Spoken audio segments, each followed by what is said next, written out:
Ó, porque o MBL abominava o fundão antes, um dos pilares do partido, e hoje vocês defendem o uso, inclusive, desenfreado, como disse o Renato Batista. Nossa, uso desenfreado. O primeiro ponto, continuamos abominando, nós continuamos contra, eu continuo com um projeto, não retirei o meu projeto de fim do fundo eleitoral, eu continuo sendo deputado que barrou o aumento do fundo eleitoral em 2020, com voto contrário de bolsonaristas, continuo com essa posição, continuamos lutando pela extinção.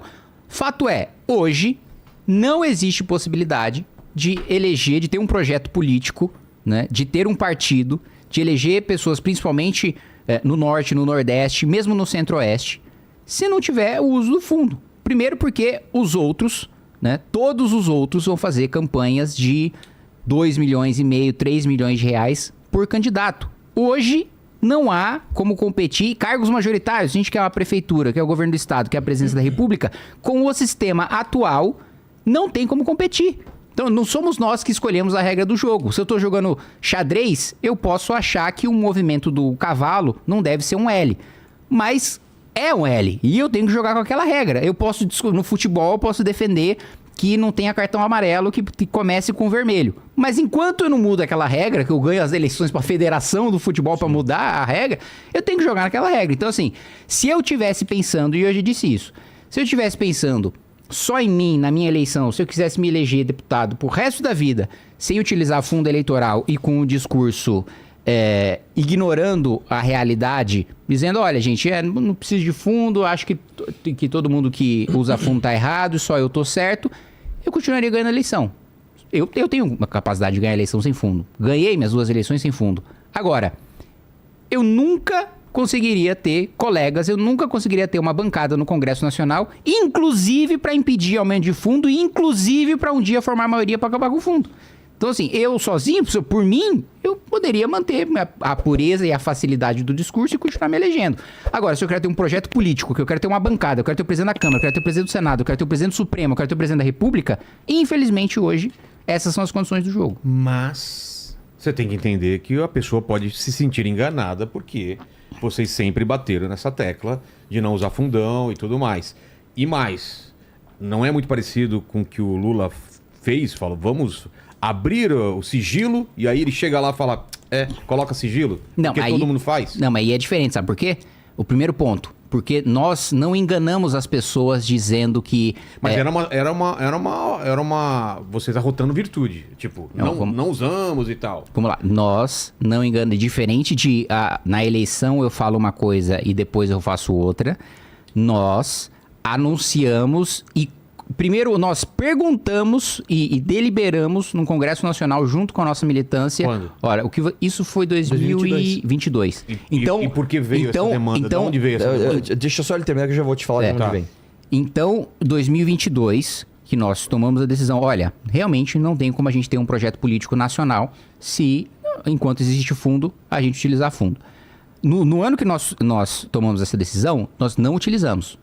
Nós falamos, a decisão está tomada, já saibam que no futuro isso vai acontecer, mas nessa eleição, né, inclusive mantendo o compromisso que nós fizemos para manter o discurso e aquilo que vocês acreditaram e escutaram, nessas eleições nós não vamos utilizar.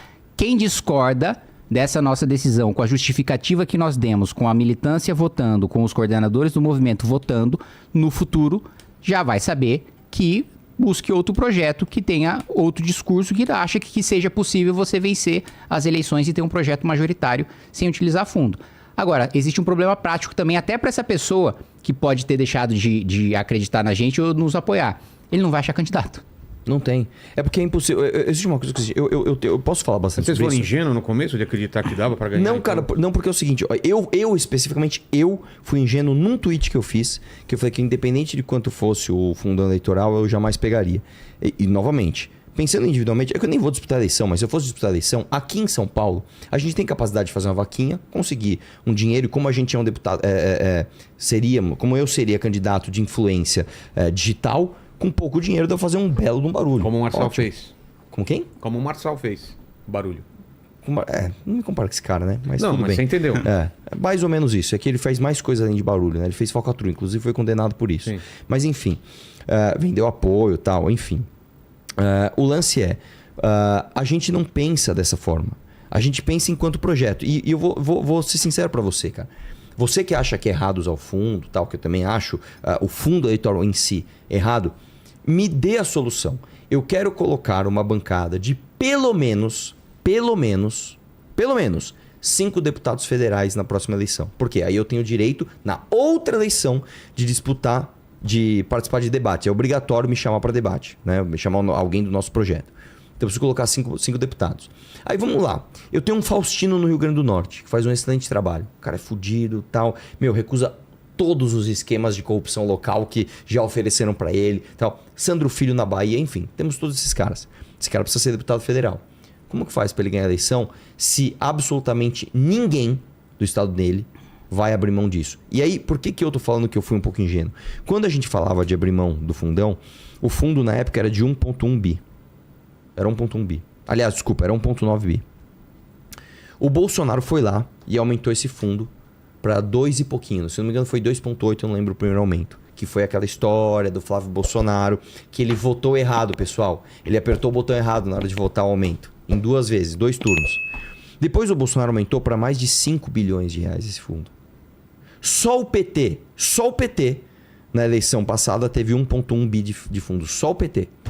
Então, chegou numa proporção onde simplesmente não dá. Simplesmente a nossa atuação de internet ou de vaquinha online que a gente consegue até aqui em São Paulo, ela simplesmente não dá. Então a gente tem uma escolha muito simples para fazer e é uma escolha verídica. Ou a gente continua disputando a eleição sem usar fundo e perde, ou a gente usa o fundo, ganha e acaba com o fundo. É isso. O Milei fez isso. O Bukele fez isso. Eu quero seguir esse caminho. Pô, eu discordo, doutor. Cara, eu respeito que você discorda. Eu não vou achar que você é um cuzão, tá beleza. Nós discordamos disso. Você não me apoia mais? Tudo bem, cara. Então, você vai ter que anular teu voto, porque não tem ninguém pra você votar que não vai usar o fundo, cara. E outra coisa, você quer ver, você até falou, em que contexto vocês tomaram essa decisão? Em 2022 a gente decidiu não pegar o fundo, tal, de novo, ninguém pegou, tal, tudo certo.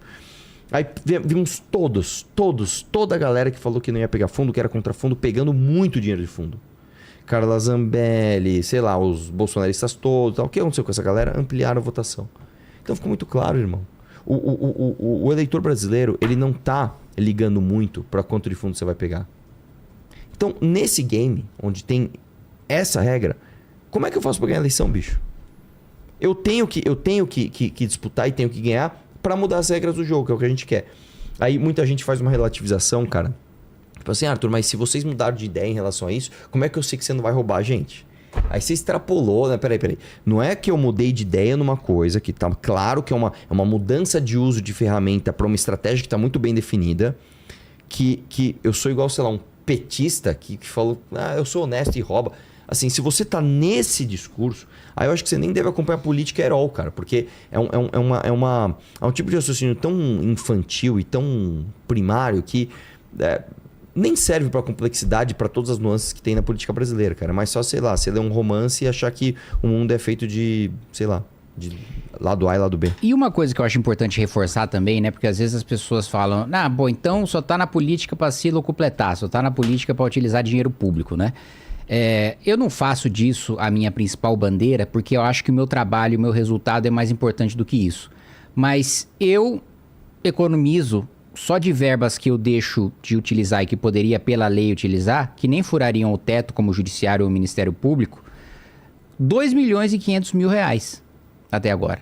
Que eu poderia ter alugado carro, que eu poderia ter usado de gasolina, que eu poderia ter usado de segurança, que eu poderia ter utilizado de motorista, que eu poderia ter usado para alugar casa, que eu poderia ter utilizado para 1 milhão de coisas e que, por princípio, eu tiro tudo do meu salário, que é um bom salário. Justo, cara. E mais do que isso. Não é quando eu tiro tudo. Nossa, cara. Claro que foi do salário, Batman. Eu tiro tudo da Petrobras.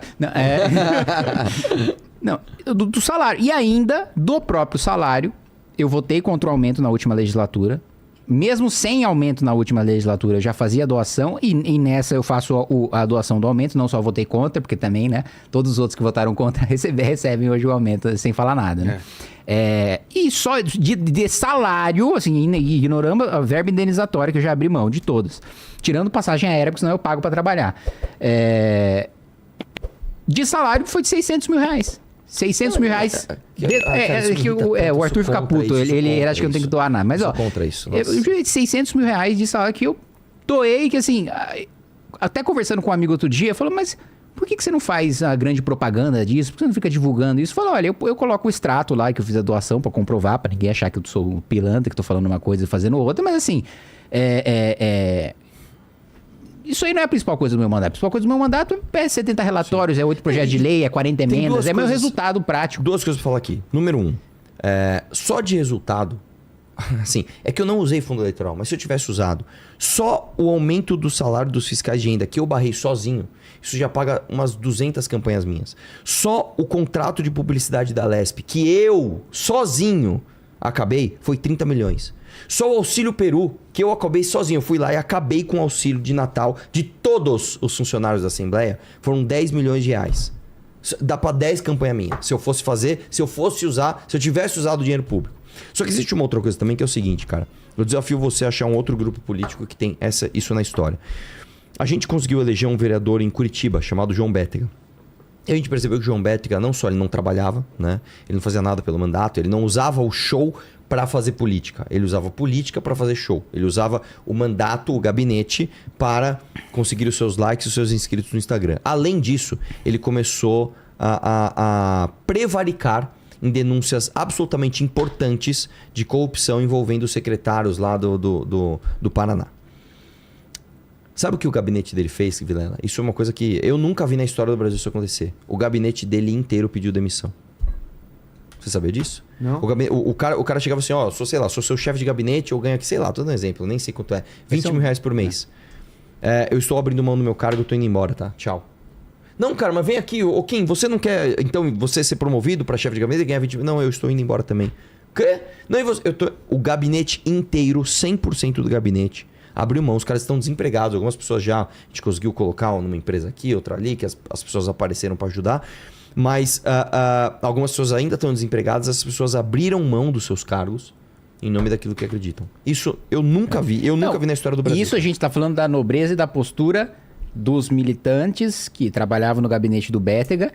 Mas tem o outro lado também da nossa postura de ficar do lado dos assessores com os princípios em vez de ficar com o mandatário. Sim. Nenhum partido nunca Abrir a mão de faria mandato. isso. O cara ia falar, foda-se, manda seu gabinete todo embora, o que importa é que você é nosso vereador, tá aqui, vota com a gente. Exatamente. Cara. Bom, as evidências todas estão aí. É São isso. Se 10 você anos não de se MBL, convenceu já. com isso, não tem problema, não vote em mim. Curtiu esse vídeo? Então deixa o like e comenta aqui embaixo o que você achou. Quero muito saber sua opinião.